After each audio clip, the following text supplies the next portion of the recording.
G'day guys, how's it going? In this tutorial we're going to be looking at how to work out music by ear using relative pitch.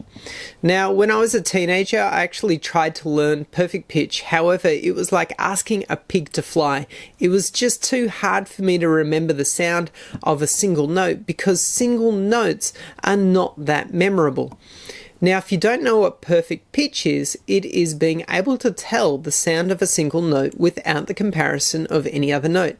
It's like if you'd only ever eaten chicken, would you know what chicken tasted like? Now, probably not, because you'd have nothing to compare it to. An easier way to train your ear is using relative pitch, which is measuring the distance between two notes. This is easier because they create very colourful and memorable sounds. These sounds come from the 12 intervals of the chromatic scale and are the only intervals you will ever need to memorize because all of music is only made up of these 12 intervals.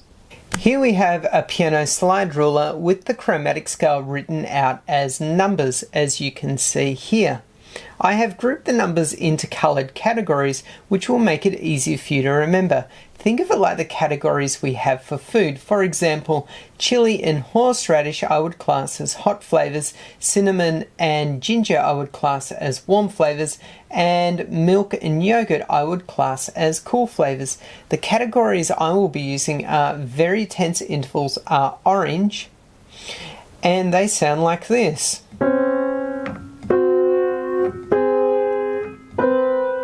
And you can hear they sound rather uptight. Tense intervals are yellow and sound like this.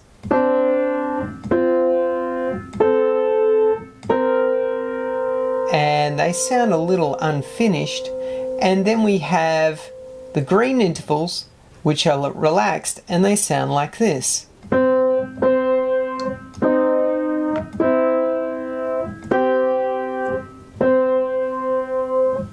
Now let's go through each interval and get a better understanding of them. In this example, my tonal center is C, meaning that I'm placing number 1 on C, which you can see right here. Okay, so number 1 is what I would class as a relaxed note, and it's also what I'd class as a home note. Now, having a listen to that, it probably sounds like nothing. However, if I play the major scale, which is 1, 2, 3, 4, 5, 6, 7, you can hear when I get to 7, it sounds rather unfinished. However, when I play 1, it now sounds complete. So if I do that again,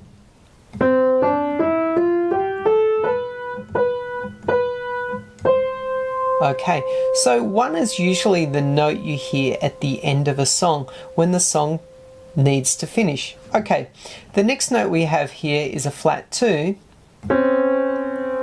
And a flat 2 is a very tense sounding note, and you would hear that in a horror movie. So you can imagine in a horror movie like Psycho, or if I play it even a little higher. Yeah, it's pretty nasty. And you also hear it in Eastern music. So if I play you something like this.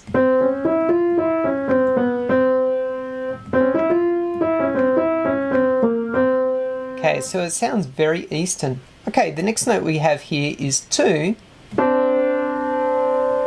Now this is a rather unfinished sounding note, and it's what you would call a warning tone. So if you're watching a movie and you heard something like this, it would make you feel as though something was about to happen. Okay, you may have also heard something like this as a siren,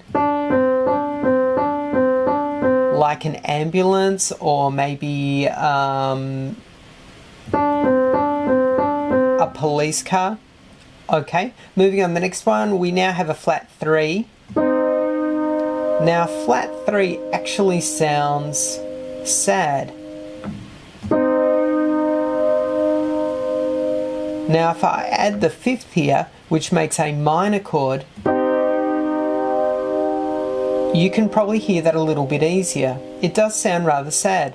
And so all minor chords and minor scales use the flattened third. And thus why all minor chords and all minor scales sound sad. Okay, the next one we have here is a 3. 3s sound happy. And if I add a 5th here, we now have a major chord, and major chords sound happy. And it's all because of the third, yeah? Okay, and then if I move along to 4,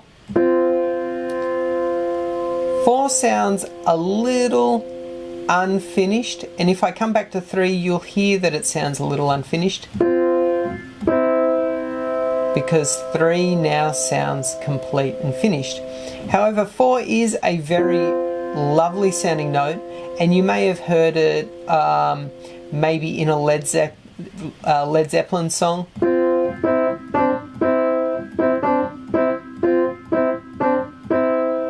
And 4 actually reminds me of kind of like a majestic sunset as it's about to close.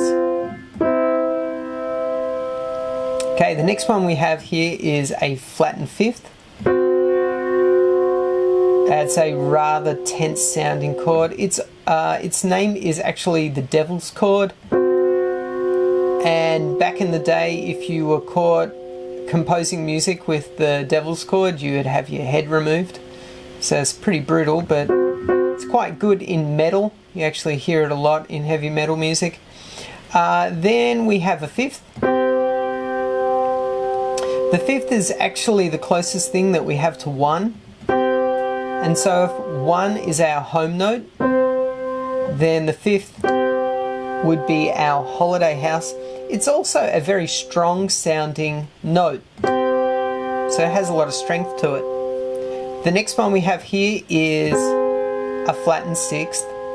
Now the flattened 6th actually sounds quite mysterious and quite dark, and you probably would have heard this before.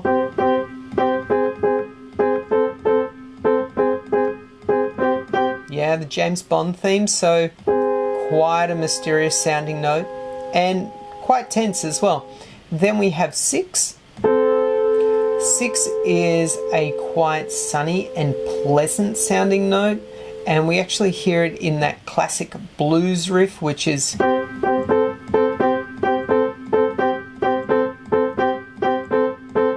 just your 5th and 6th being played back and forth. Then the next one we have is your flat 7. Flat 7 actually has quite a tang to it. It's a bit, to me it sounds like a bit of a lemon. And you actually hear it a lot in funk music, like, or if I was to play it with a bass note.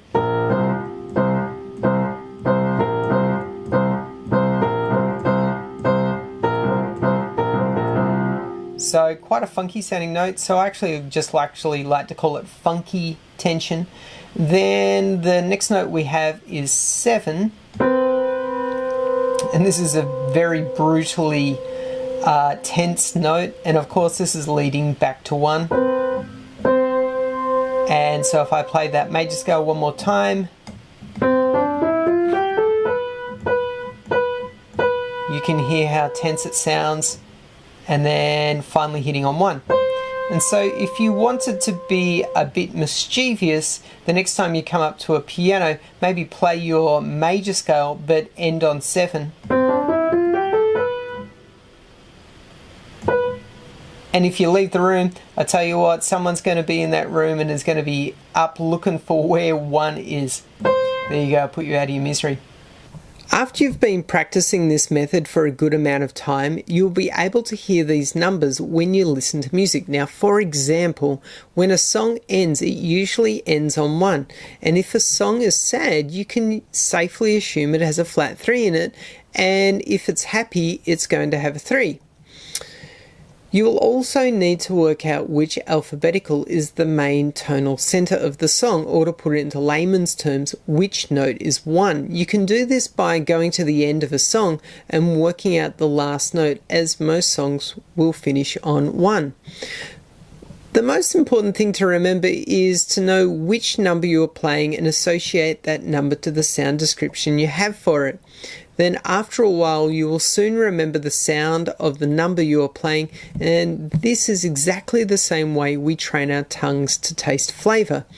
Whenever we are eating something new, we always give it a name and describe the flavour as we taste it.